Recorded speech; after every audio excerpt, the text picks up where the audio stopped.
cek.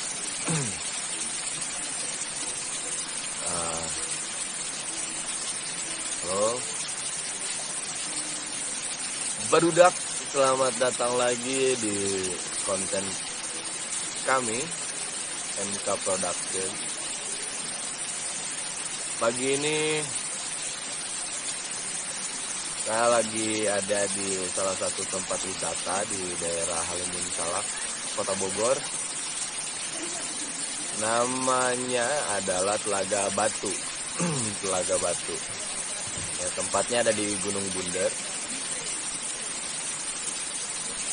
Kali ini kita bakal ngobrol soal, karena suasananya alam, karena kita bakal ngobrol soal bagaimana kita sebagai pelaku seni, saya gitu, bisa menikmati suasana-suasana alam dengan mengolah rasa gitu ya, dalam sudut pandang metode latihan seni peran atau keaktoran gitu ya.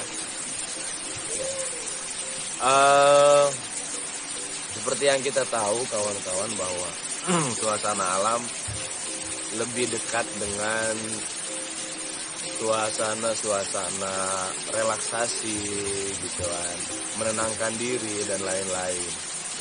Seperti kawan-kawan juga bisa dengar suara airnya sekarang, gemericik air itu bisa membuat kita rileks gitu kan. Kemudian dalam seni peran itu kalau ada suasana-suasana kayak gini itu biasanya diapain sih gitu. Latihan mengolah rasa yang tadi dimaksud itu seperti apa gitu kan.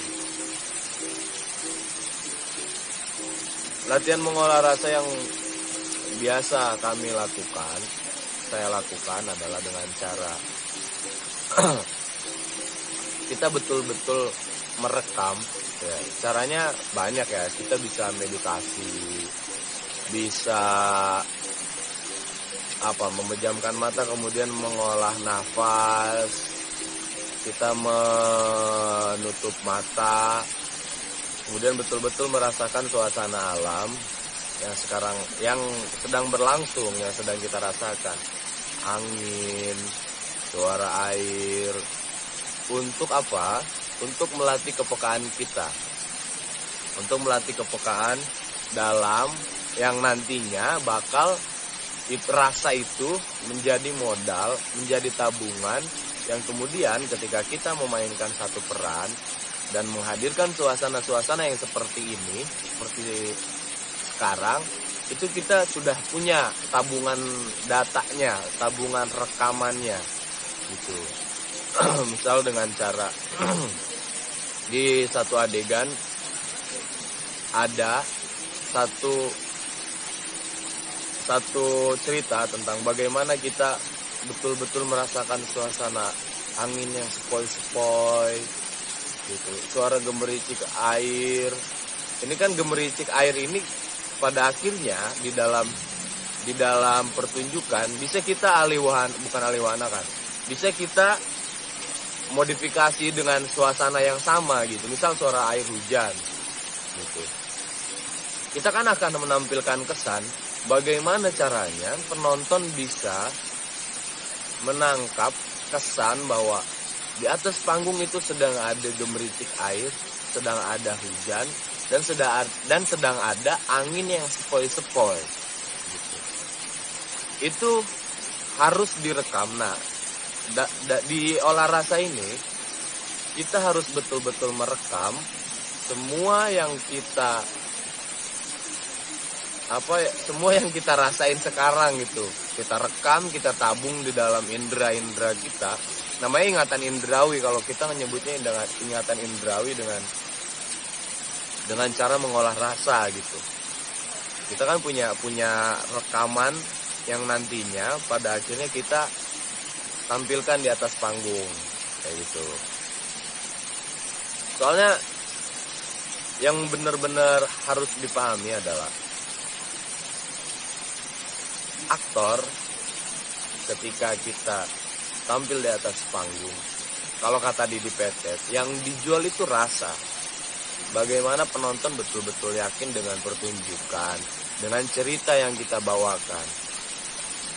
Caranya gimana ya? Kita harus betul-betul merasakan seolah-olah kita betul-betul sedang ada dalam peristiwa itu.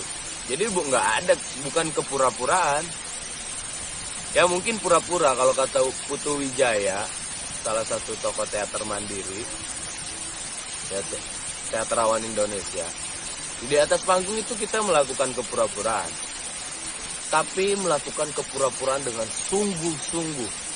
Artinya meskipun kita pura-pura, kita betul-betul harus serius dalam melakukan, harus sungguh-sungguh dalam melakukan adegan, dalam melakukan pertunjukannya kayak gitu. Betul-betul harus dipikirkan motivasi, kemudian pesan yang mau disampaikan sama naskah itu apa gitu.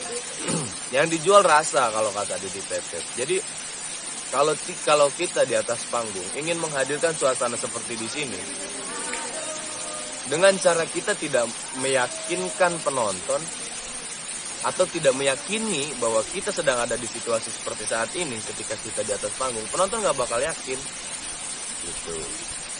Ini lagi-lagi bukan mau ngajarin gitu, ini cuma sharing aja. Cuma sharing, saya juga taunya ini dari orang yang saya cari tahu gitu, saya belajar gitu, sampai akhirnya saya ingat gitu. Cara kita cuma berbagi pengalaman. Nah, dari rasa ini kemudian pada akhirnya akan, kalau yang saya rasain gitu ya, sampai hari ini selama saya berkesenian, dari kemungkinan yang ada dalam mengolah rasa, pada akhirnya kita bakal paham bagaimana memanggil ingatan-ingatan, memanggil ingatan indrawi kita ketika kita bermain, ketika kita latihan di atas panggung. Katakanlah kita punya ingatan menangis. Kita punya ingatan menangis gitu. Kita punya ingatan marah. Kita menangis dalam situasi seperti apa? Dalam situasi sedih. Sedih karena apa gitu. Ada menangis bahagia juga ada, terharu gitu kan. Nah itu kan kita punya tabungan di dalam diri kita, ingatan indrawi tadi itu. Nah itu ketika kita di atas panggung, kita bukan seolah-olah ya udah nangis aja gitu tanpa sebab, nggak gitu. Ada hal-hal yang harus diyakini. Kuncinya kalau kita mau meyakinkan penonton bahwa peristiwa di atas panggung itu seolah-olah beneran, ya kita harus meyakini dulu. Gitu. Kawan-kawan kan pasti sering melihat bahwa film gitu, terus ikut nangis. Gitu. Ketika nonton film yang sedih, misalkan sad ending gitu kan, sedih ujungnya, kita ikut nangis gitu. Nah, itu kan sebenarnya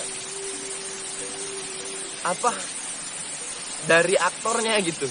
Dari aktornya bagaimana kita benar-benar meyakinkan penonton dengan cara kita harus meyakini dulu. Lu menangis karena apa? Gitu. Lu bersedih karena apa? Lu bahagia karena apa? Harus jelas motivasinya. Kalau lu menangis cuma karena, ya gue menangis karena tuntutannya menangis di kamera, nggak bisa. Gitu. Bakal tetap kelihatan bohongnya. bahwa aktor itu pura-pura. Itu kelihatan. Kayak gitu. Ini pengalaman saya waktu menyutradarai waktu itu. Pasti kelihatan. Sekecil apapun kebohongan di atas panggung, penonton tuh bisa ngerasain. Jadi kalau bahasa kita, lu jangan ngebegoin penonton gitu. Penonton tahu apa yang lu lakuin di atas panggung itu beneran apa enggak, ya penonton bisa ngelihat. Sama kayak kita lagi bohong sama orang aja gitu, sama teman. Pasti kelihatan kayak gitu. Itu ngobrolin rasa, ngobrolin soal apa hubungannya rasa dengan metode keaktoran gitu kan. Kalau ngomongin soal soal metode latihannya ya tadi gitu, kita bisa meditasi, mengatur nafas gitu kan, memejamkan mata. Sama ada juga sih dari kalau misalkan ngomongin indera, kita kan nggak cuma ngomongin alat peraba gitu kan, kita bicara pengecap, bicara apa yang dilihat gitu, bicara apa semua yang berhubungan dengan indrawi gitu. Ada salah satu tokoh namanya Lee Strasberg ya, nggak tahu nama cara nyebutnya, pokoknya Lee Strasberg gitu. Dia selalu melakukan metode latihan olah rasa yang ekstrim. Misal dengan cara kita menyicipi jeruk lemon yang asem banget, kemudian kita makan, asemnya kayak gimana, kemudian kita ulangi itu tanpa ada lemonnya. Artinya yang harus betul-betul ditekankan adalah kita betul-betul harus merekam semua, peka lah gitu, peka sama sesuatu yang kita alami dalam hidup. Itu bagusnya tuh kalau ngomongin seni peran, kita peka sama ruang-ruang hidup yang kita terlibat di dalamnya. Kita menikmati kredit, kemacetan. Oh gini ya, orang-orang kalau misalkan macet kayak gini ya, muka-mukanya kayak gini nih, panik kayak gimana gitu. Orang yang tidur gitu kan di kereta kayak gimana, banyak contoh kasus yang sebenarnya ketika kita mendalami dunia seni peran itu kita cuma cukup terlibat di dalamnya, kita menyadari keterlibatan kita seperti apa rasanya. Apa dulu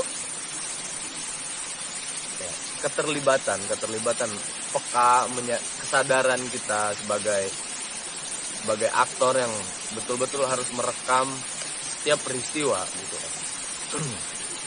Nah, contoh kayak gini aja, kita ngopi gitu, rasanya kayak gimana, kemudian kita lakukan dengan gelas yang kosong. Nah itu harus ulangi adegan yang tadi kita rasain. Kita minum gitu kan, ya itu masih nggak saya melakukannya belum sungguh-sungguh gitu kan, karena lagi ada menjelaskan gitu. Nah itu kayak gitu ya, kita rekam, kemudian kita ulangi dengan objek yang nggak ada, objeknya nggak ada gitu. Jadi ketika kita di atas panggung kan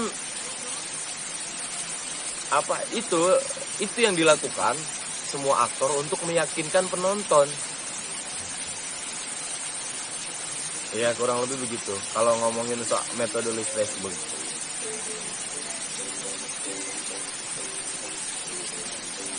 Pokoknya yang ekstrim.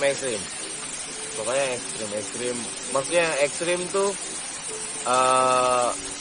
yang bener-bener mencolok gitu kan. Asam kan, rasa asam tuh mencolok gitu sampai kita mengerutkan dahi.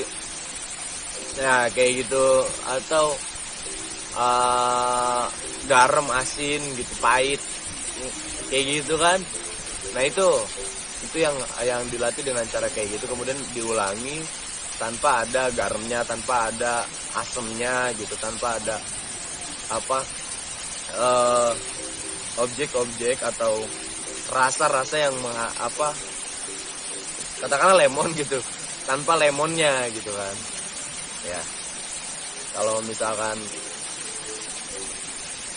nggak diulang juga, itu benar-benar harus diulang. Kalau nggak diulang artinya kita nggak melatih semua indera kita gitu.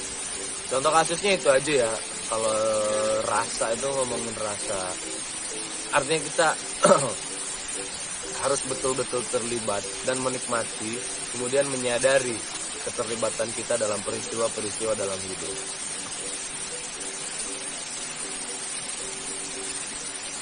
Karena setiap manusia punya rasa yang berbeda-beda berdasarkan psikologi, sosiologi, dan fisiologi.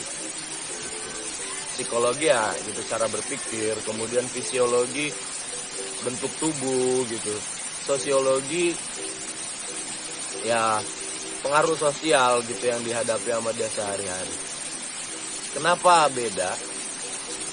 Yang seperti di konten-konten sebelumnya kita bilang bahwa kakek-kakek di kampung pasti mengalami hidup yang berbeda dengan kakek-kakek di kota, kayak gitu. Itu udah pasti beda. Jadi dia dalam menghadapi norma-norma hidup setiap harinya itu pasti beda gitu. Setiap manusia beda, manusia nggak ada yang sama dalam memproduksi rasa, dalam memproduksi jiwa, dalam memproduksi pikiran, kayak gitu. Nggak ada yang sama. Kalaupun ada yang sama ya kecil kemungkinannya gitu ya. Dia berpikir dalam situasi seperti apa, pertimbangannya apa, dan kondisi seperti apa itu pasti beda. Nah itu yang harus kita dalami sebagai orang yang memutuskan diri untuk fokus di seni peran dan keaktoran. Itu yang kita ulang-ulang, kita betul-betul melatih itu gitu. Sosiologi bagaimana dia hidup gitu. Misalkan orang miskin hidup, dia makan aja mungkin dinikmati banget karena dia bener-bener susah nyarinya, bersyukur gitu. Beda gitu kalau sama orang yang kaya, udah makan santai. Itu kan artinya ya itulah, kita harus bisa membedakan itu, mencari tahu. Kalau kita nggak punya referensinya ya cari tahu gitu, dengan cara apa, dengan cara misal kita bisa observasi gitu. Banyak aktor-aktor yang sampai memutuskan untuk hidup bersama orang-orang miskin karena dia punya peran sebagai orang miskin gitu. Sebagai gembel, dia harus jadi gembel beneran dulu untuk merasakan bagaimana rasanya jadi gembel gitu. Orang-orang, ada namanya aktor Daniel Day-Lewis, dia main di film, lupa judulnya biar cepet ya, di film yang dia jadi disabilitas. Selama produksi film itu berlangsung, dia betul-betul tidak pindah dari kursi roda dan berperan menjadi orang disabilitas beneran. Padahal dia aslinya nggak disabel gitu. Ketika produksi selesai, dia mematahkan tulang rusuknya, kalau nggak salah 3 tulang rusuknya atau 2 tulang rusuknya patah gara-gara dia nggak pindah dari kursi roda itu. Dan di situ dia dapat piala Oscar. Itu aja mungkin konten hari ini. Intinya adalah kalau kita ngomongin soal rasa, ini nggak berlaku cuma buat orang-orang teater atau orang-orang yang fokus di seni peran aja ya. Buat kawan-kawan juga peka terhadap hidup, terlibat, menyadari, itu penting. Kita betul-betul harus menyadari keterlibatan kita dalam setiap peristiwa hidup. Untuk apa? Untuk modal kita bisa mentolerir manusia, kita bisa mengerti satu sama lain. Banyaklah manfaatnya ya. Terima kasih. Jangan lupa like, share, subscribe, komen. Dikritik boleh, dikritik boleh di komen ya. Kalau mau kasih masukan dan lain-lain boleh banget. Terima kasih.